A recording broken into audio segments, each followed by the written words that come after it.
Trump's aid freeze puts millions of HIV patients at risk. What this means for Africa. Hospitals are running out of stock. Clinics are turning patients away.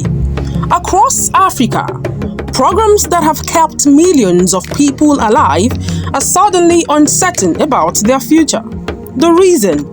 A decision made thousands of miles away. The Trump administration has suspended foreign aid, including funding for the President's Emergency Plan for AIDS Relief, PEPFAR, a program that supplies HIV medication to more than 20 million people worldwide.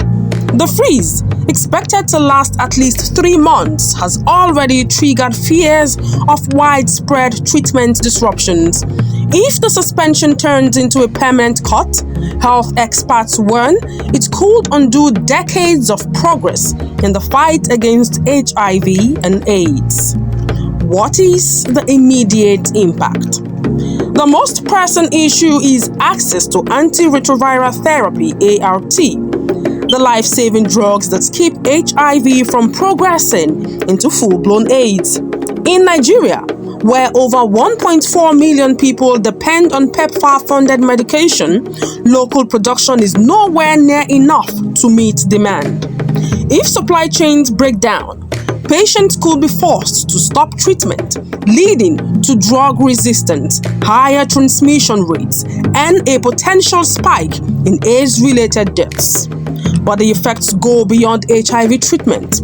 PEPFAR funds a vast network of healthcare services, including maternal care, tuberculosis treatment, and prevention programs. The funding cut means fewer trained healthcare workers, reduced testing, and an increased risk of new infections. Why is this happening now? The Trump administration has framed the aid freeze as part of a broader reassessment of U.S. spending abroad. However, critics argue that this move is politically motivated and disproportionately affects vulnerable populations. The suspension of PEPFAR funding is particularly alarming because the program has long enjoyed bipartisan support, credited with saving millions of lives since its launch in 2003.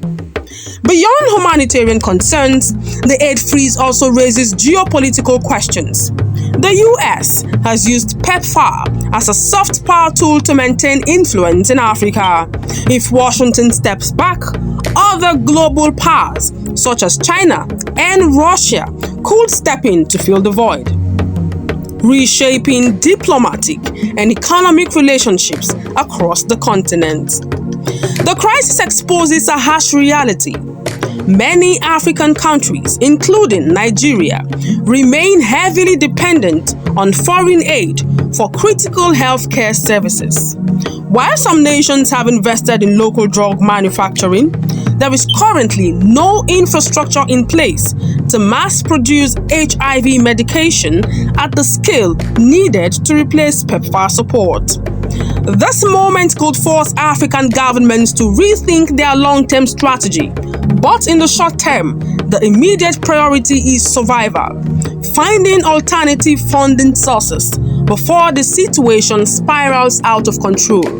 For now, the fate of PEPFAR remains uncertain. Advocacy groups are calling on Congress to intervene and grant an exemption. But until a decision is made, the world is watching and waiting.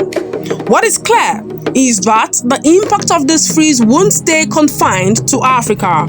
A resurgence of HIV and AIDS anywhere poses a global health risk. The question now is whether the US will reverse course before the damage becomes irreversible.